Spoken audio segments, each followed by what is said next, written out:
Mental Life. Conversations in Psychoanalysis.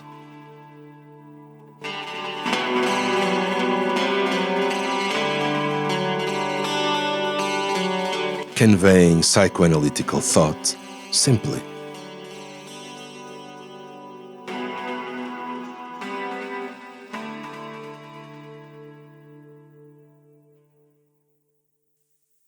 Welcome. My name is Nuno Sousa Monteiro. I'm a member of the Portuguese Psychoanalytical Society and work in psychoanalysis and psychotherapy in private practice in Lisbon, and I'm your host. My guest today is Dr. Guilherme Canta, a member of the Portuguese Psychoanalytical Society. He is a clinical psychologist with an extensive experience in severe mental pathology, having worked for more than 20 years in Portugal's main psychiatric hospitals in Lisbon. He also works in psychoanalysis and psychotherapy in private practice in Lisbon. Hello, and thank you very much for being here. Well, it's a pleasure to be here, and thank you for the invite. Thank you very much. Well, and in today's episode, we're focusing our attention on Wilfred Bion's classic paper, Development of Schizophrenic Thoughts, that was originally published in 1956. So, rereading that famous paper, and very condensed one, actually, what comes to mind?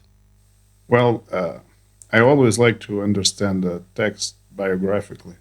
What was going on with the author? What period of life was he going through? Well, I like to know that, and in the next moment, I just try to forget about that and look at the text as it is. But Bion had a curious life, for sure. I don't believe that people can have linear lives, but this one certainly wasn't one. So in 1956, and this paper is normally included in what is called the psychotic period. Yes, Bion was treating, studying, and writing about psychosis, and yes, this was the period when he got more knowledge and possibly improvement from his own psychotic traits after the analysis with Melanie Klein. Mm-hmm. Between 1950 with the imaginary twin and 1959 with the text on linking, Bion wrote a series of creative and I would say revolutionary papers regarding psychosis, centering on language and thought processes. This in itself was something new. He considered himself a member of the Kleinian group, but we can already see that he has a very personal way of thinking. He doesn't go for group thinking, or, as he would probably say, group not thinking and thinking, right? Of course, this intended pun comes from his work on groups, and it's also very relevant to the paper, I would say. I think that in what concerns the psychosis, Bion is at the same time very Freudian and very Kleinian, but mostly very Bionian. Hope that we can appreciate that in the text. So, Bion was in analysis with Klein between 1945 and 1953 for 8 years, right after the war, after his military medical service. He served as a tank commander in World War I and as a medical officer in World War II. He had to face directly two extremely hard war experiences. We can never forget that when we think about this man, he was someone that was in war for 2 times. I think this is quite amazing what he had to psychologically endure during war times. Probably that created some toughness in him. It created an ability to endure extreme situations like psychotic conditions. He must have been in a rough state also after this. He went to search help with Klein, but he had already tried treatments before. He had a psychotherapist in Oxford while studying medicine. Mm-hmm. He doesn't talk much about that. Then he went to the Tavistock Clinic and he had therapy with James Hetfield, that was also a kind of supervisor and mentor to him. Hetfield was someone interested in Freud and Jung and was also considered an expert in war neurosis. So Bion probably tried therapy with him because he knew that he had experience. Mm-hmm. This was before World War II, mostly late 30s. Things didn't work out well. I don't think that Hetfield had a proper analytic training, and probably he couldn't handle the transfers well. Mm-hmm. Bion later complained from the very steep price of the sessions. But he was facing, he didn't have as much money as he needed at the time, for sure. And he didn't identify this as like a transference movement from him. I don't think so. I don't think so. Right. I've read somewhere that he only had about 20 sessions or so. So it's very hard to know if it was much of a treatment. Mm-hmm. He then went to Rickman. Yeah, John Rickman, yeah. And he enjoyed the analysis with Rickman. He had a very positive transfers with Rickman. He was a more mature psychoanalyst, and Bion was also trying to be more mature and maybe apply to the British Psychoanalytical Society. But then war broke out, and they had to stop. You know, Rickman also served as a medical officer, mm-hmm. and they kept a working relationship during the war. You know, the work on groups comes from that relationship. So they collaborate, and no longer was possible to go back to that analysis. I think they developed a more friendly relationship. So after the war, Bion started analysis with Klein. This was also after Klein was involved in the controversies with Anna Freud. So it's a very particular period, I would say. Yeah. So that's the context where these papers come from. You know, is on the British Psychoanalytical Society in the Kleinian group after analysis with Klein. Yeah. This was also a very important period when the concept of projective identification emerged. Yeah. So Melanie Klein had in analysis Wilfred Bion and also Herbert Rosenfeld. And then she comes up with this concept. Mm-hmm. Possibly things that went on in those analyses and ideas coming from these two brilliant men were also very generative to Klein. Yeah. She didn't just develop the ideas on her own. These two men had a very important impact in the development of the concept. Of course, that they played a very important part after they used it and they extended it. And in my opinion, they made it clear. But probably also in their own analysis with Klein, they were already tackling some of the things that created the concept of projective identification. Yeah. And I think that's important to have in mind when you go and read the paper. So Bion not only had analysis with Klein, but he was already contributing to theory behind the closed doors of the analytic room. We could say the same for Rosenfeld, of course, and maybe later for Meltzer. It's very interesting that people who later on extended some of Klein's concepts, in the first instance, they were inside Klein's consulting room, inspiring her to develop those very concepts. I imagine it as these men were working very hard. Mm-hmm. They spent a lot of hours with psychotic patients. Yeah.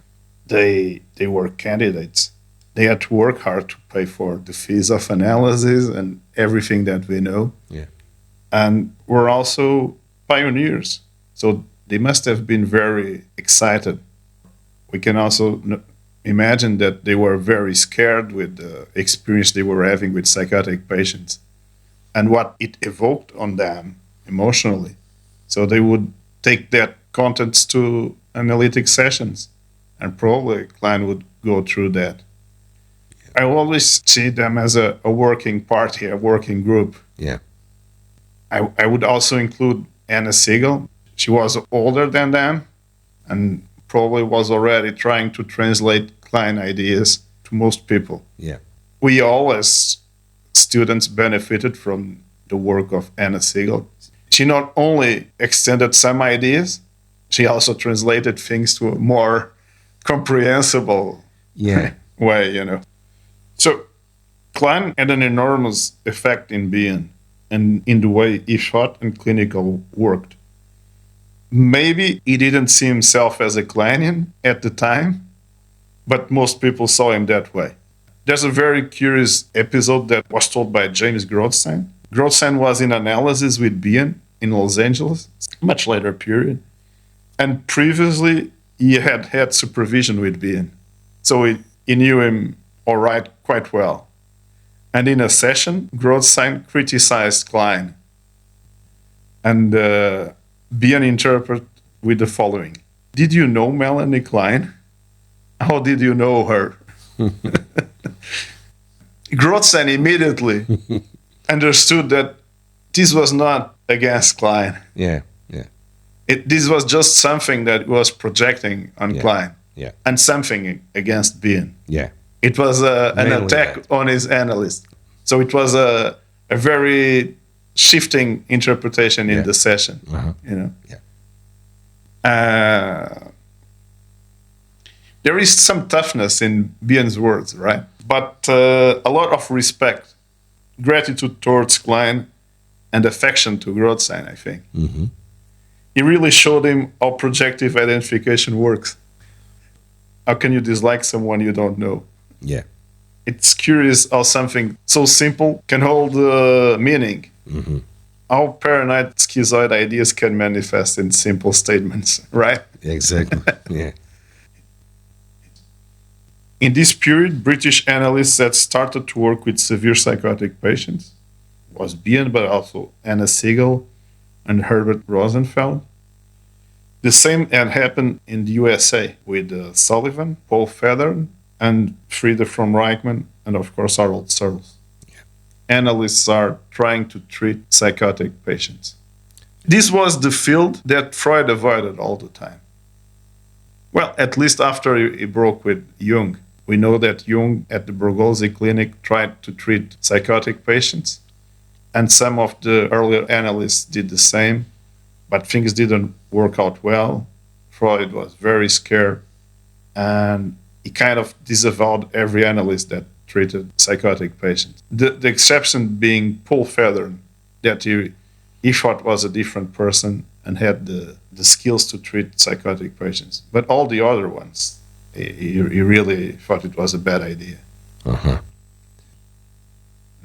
Bion worked at least with 3 schizophrenic patients, so severely psychotic patients, and he felt that he had improvements in 2 of those patients. The other one, he was not so sure. He also had other very severe patients with psychotic traits and borderline traits. That in our current language and diagnosis. Yeah. He described them as people that improved significantly. He saw the improvements as something stable and sustained. Mm-hmm. The work with groups was important to be in. That's my opinion. In groups, he worked with the most primitive mind, when it manifests in the shape of basic assumptions.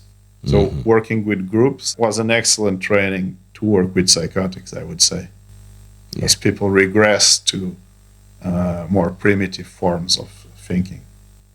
Which you also have from your own personal experience, right? Yeah. With your own long experience with groups. Yes. Translating group environment and group thinking into individual treatment, like Bion showed us in his work with groups, and then transferring some of those ideas and concepts to treating everybody individually. Yes. Right?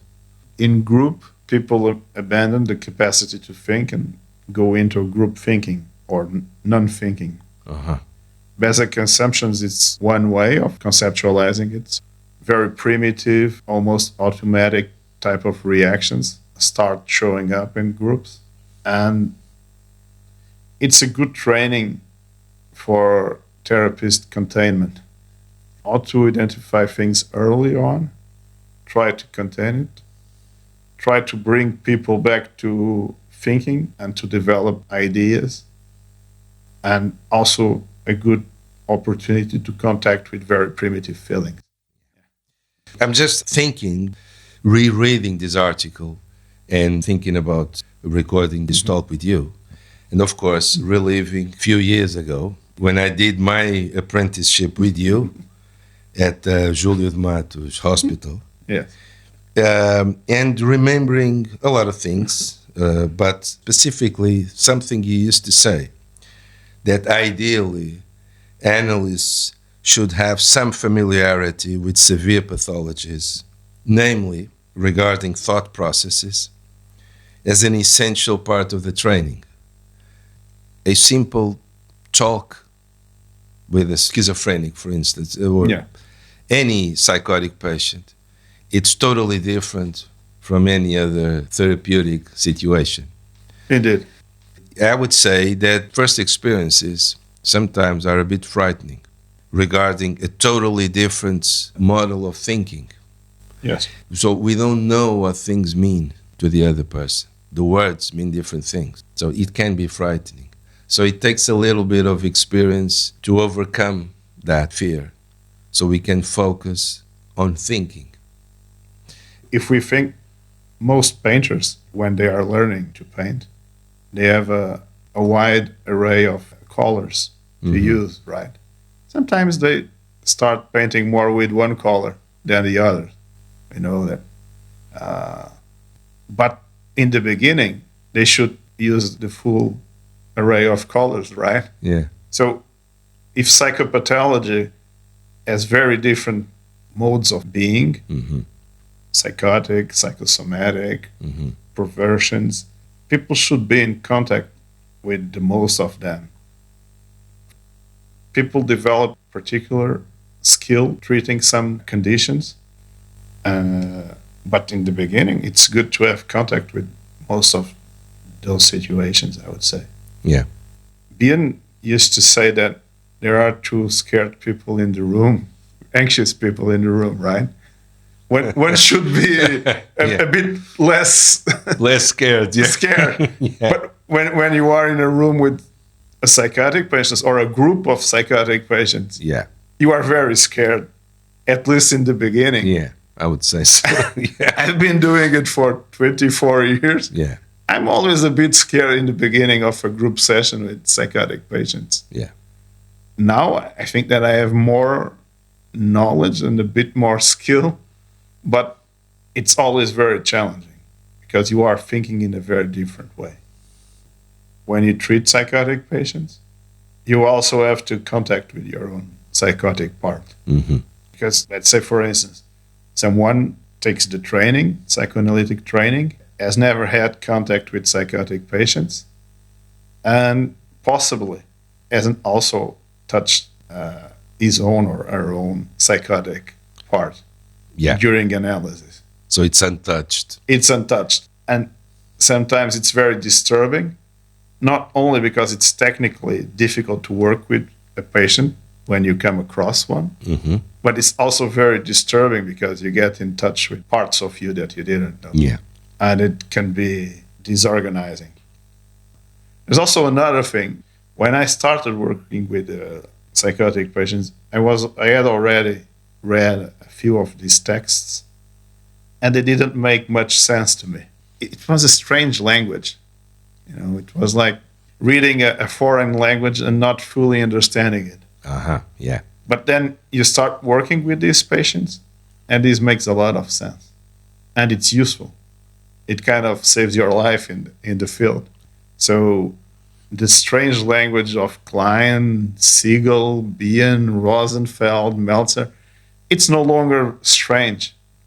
It's a toolkit for surviving, in the day-to-day work. So when you have the experience of working with these patients, this makes a lot of sense. If you don't have that experience, sometimes it's a bit bizarre. Bion uses the idea of psychotic personality. We know that he will go back to this in the future, papers after this one. But we can't avoid to highlight this choice. This is very interesting, right? He didn't use psychotic condition or reaction or even state. He uses personality, a stable trait of mental functioning, something with a developmental path, not just something that shows up. This is a very curious choice. I think that it communicates how he viewed psychosis. He viewed psychosis as something that evolved in the individual. And at the same time, he wanted to highlight how the psychotic diverges from the non-psychotic. In a session with a psychotic, you are like a tank commander, like Bion. Sometimes you are under fire, more often that I would wish for, but you need to keep on thinking. I think that's a big lesson from reading this theoretical paper. Mm-hmm. We must, of course, talk about the concept of projective identification. It's central in the paper, I would say. Mm-hmm, absolutely. But when he starts using projective identification to think about what is going on in the analytic room, we might say this is a paradigm shift. We have psychoanalysis before and psychoanalysis after this. This changed psychoanalysis, I would say. I think this was to psychoanalysis what relativity theory was to physics. The thing is, psychoanalysis was a much younger science than physics. So such a concept, such a radical concept, disturbed a lot.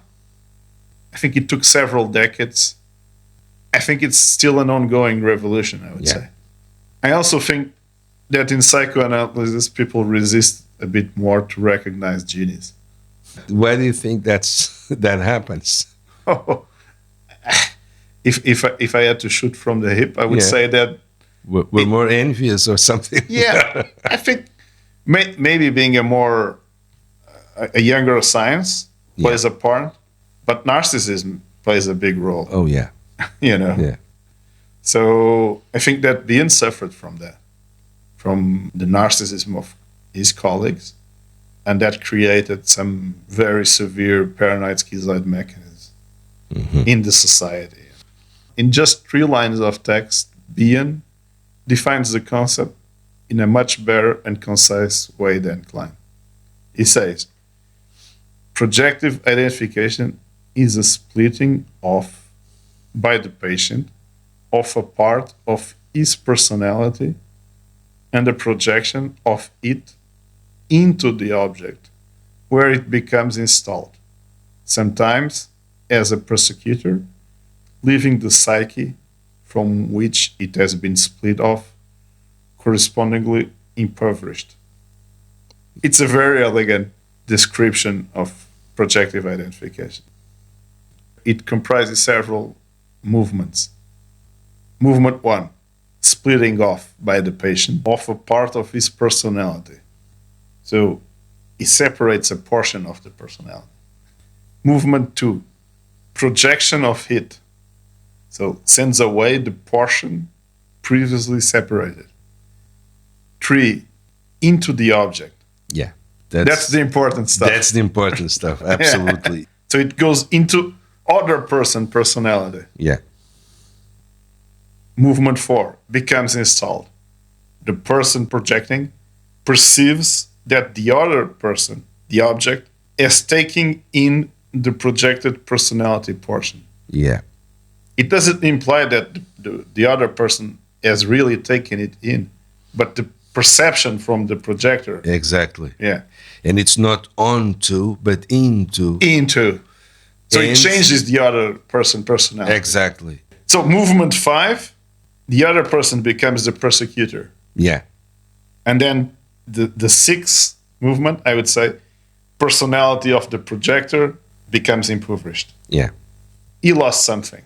Got rid of something, but also lost something. Mm-hmm.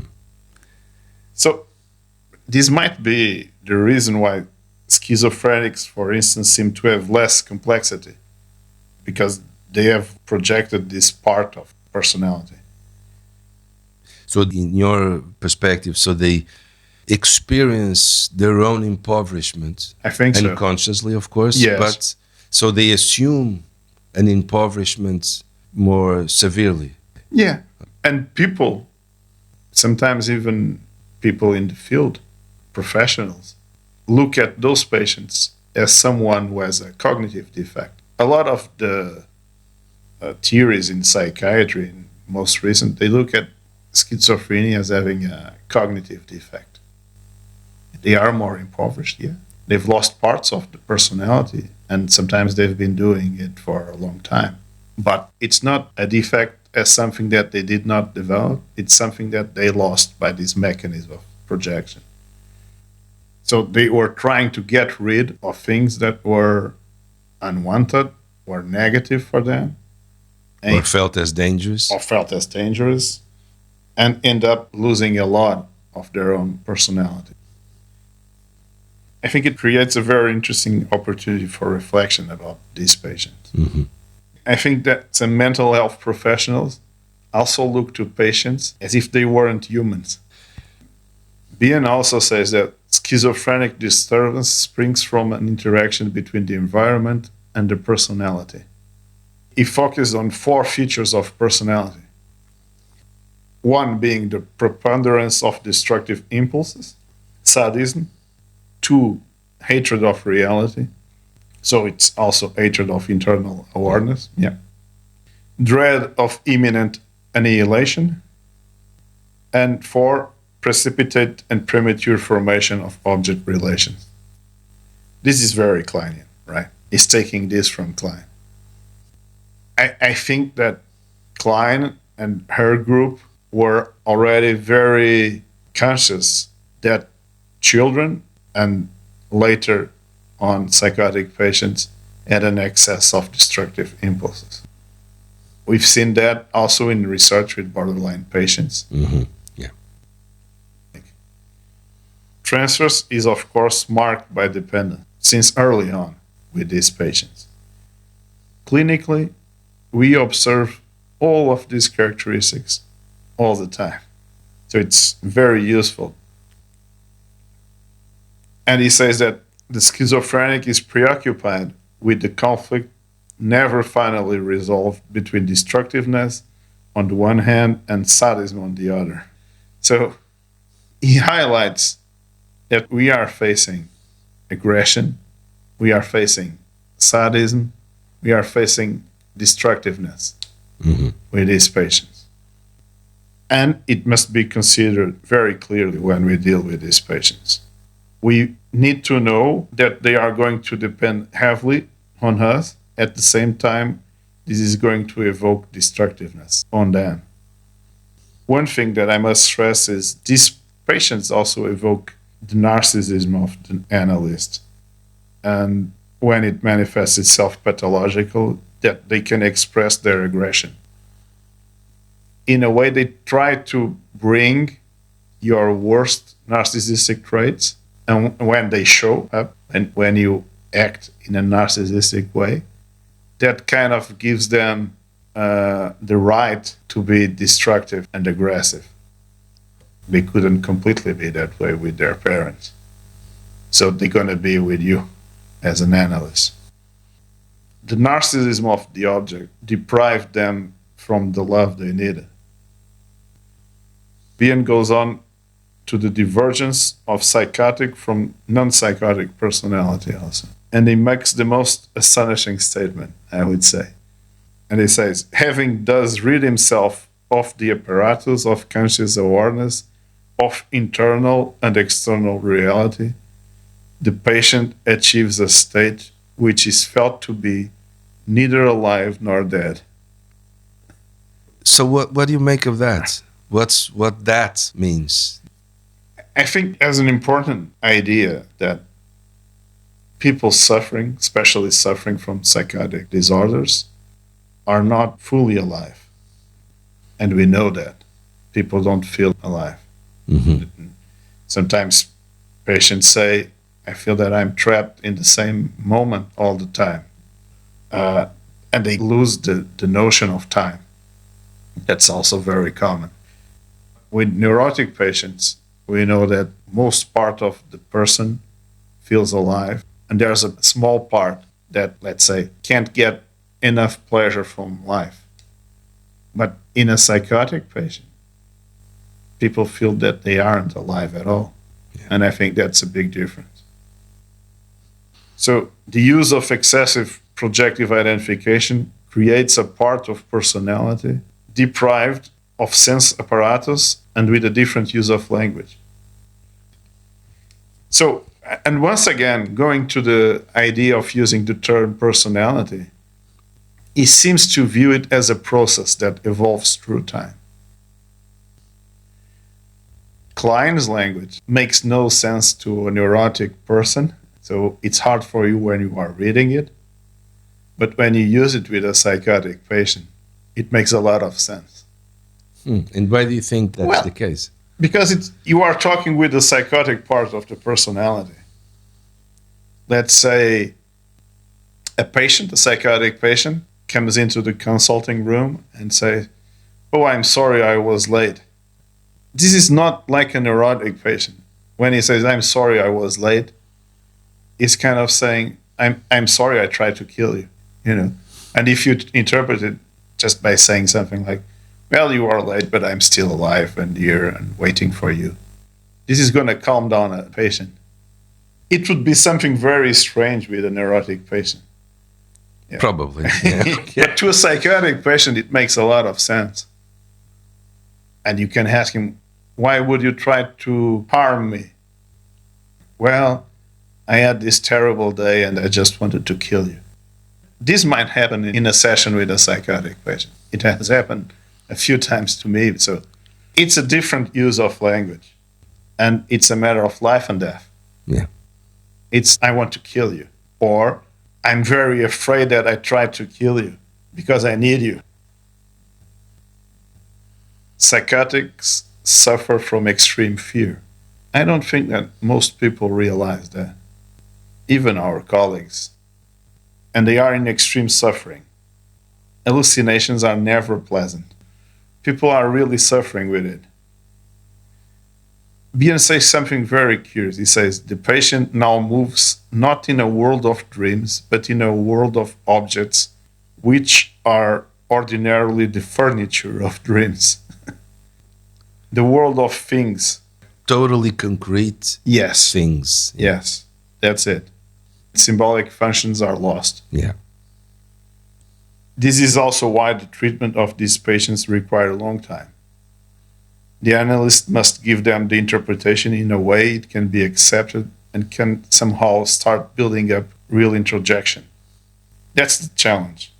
You must interpret the ever-going splitting and projective identification. You have to keep on doing that and show how it interferes with thinking.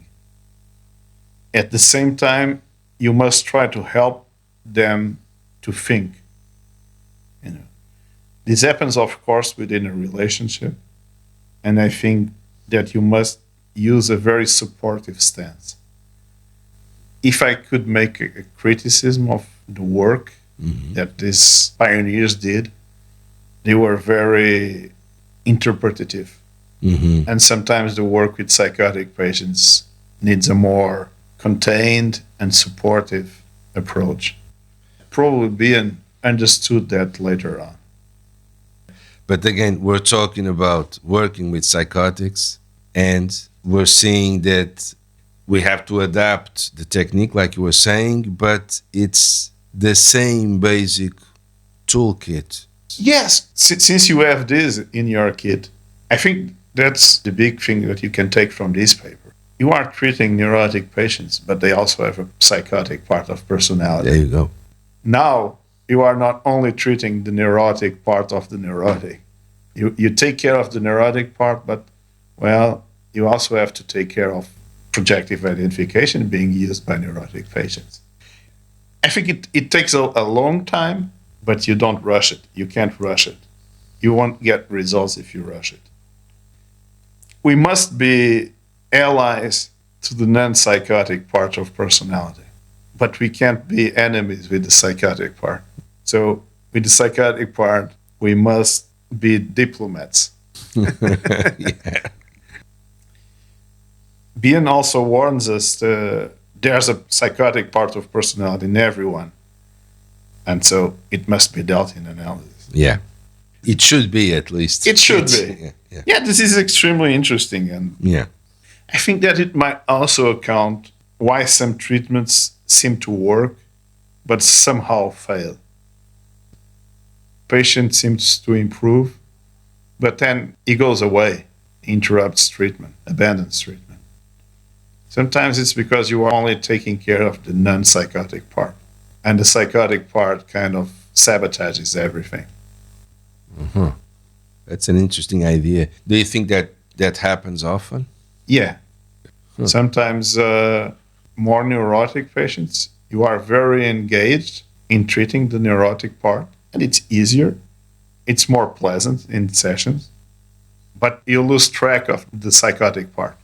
Uh-huh. And if you don't go there, you're going to have a sense that things aren't complete, or it can end up in ruptures in the treatment. And we don't understand why. Why has this person left? Doesn't want to continue treatment. You know, people sometimes say, oh, it's negative transfers, but there were no signs of negative transfers. And I think that's caused by the psychotic part of personality. That wasn't taken care of. Yeah. I think that the psychotic part sabotages treatment. And this is also why some people seem very sane. Sometimes they are people that seem to make all the right things, but deep down, something very disturbing is going on. And I say some people, including analysts, try to avoid this for a lifetime, you know. This is why quick fixes don't work, Uh-huh. you know. Short therapies don't work. Meltzer used to say that. Oh, I didn't know. Yeah. Short-term therapies, well, they just don't work. Yeah, I agree. In that you cannot rush an analysis. He used to say you can make it go slower by our own mistakes, but you cannot rush it. You cannot make it go faster. Yeah, because intellectually, people understand things, but not in a real connection with the ideas. Bion knew that. I think that that's the origin of the concept of O. And that is why it took a more mystic path. Analysis needs to go very deep and contact with very unconscious things. One last idea I would like to leave is I think that all psychotic disorders are personality disorders. Probably all disorders are personality disorders, in a way. So they developed within the personality of the person. We might argue that some are reactive to something that happened. For example, post-traumatic stress disorder. Mm-hmm. But we know, and I know that you have also observed it, Yeah. that sometimes of patients tend to develop post-traumatic stress disorders. So they already had it in their personality. Mm-hmm. The precipitating factor, the happening, was just the trigger, but they already had it in their personality. Once again, it's personality and developmental issues. Well, I think that we should think about this. Uh-huh. Personality. Well, that's a very interesting idea, way of looking at this paper. I'd like to thank you again very much for your presence and for this very interesting talk. It was really great to have you here. Well, thank you. It was a pleasure for me to just go through the paper with you.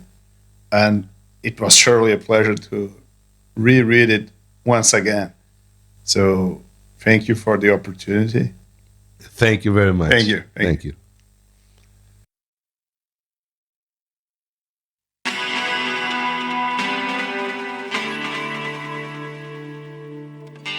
Mental Life Conversations in Psychoanalysis.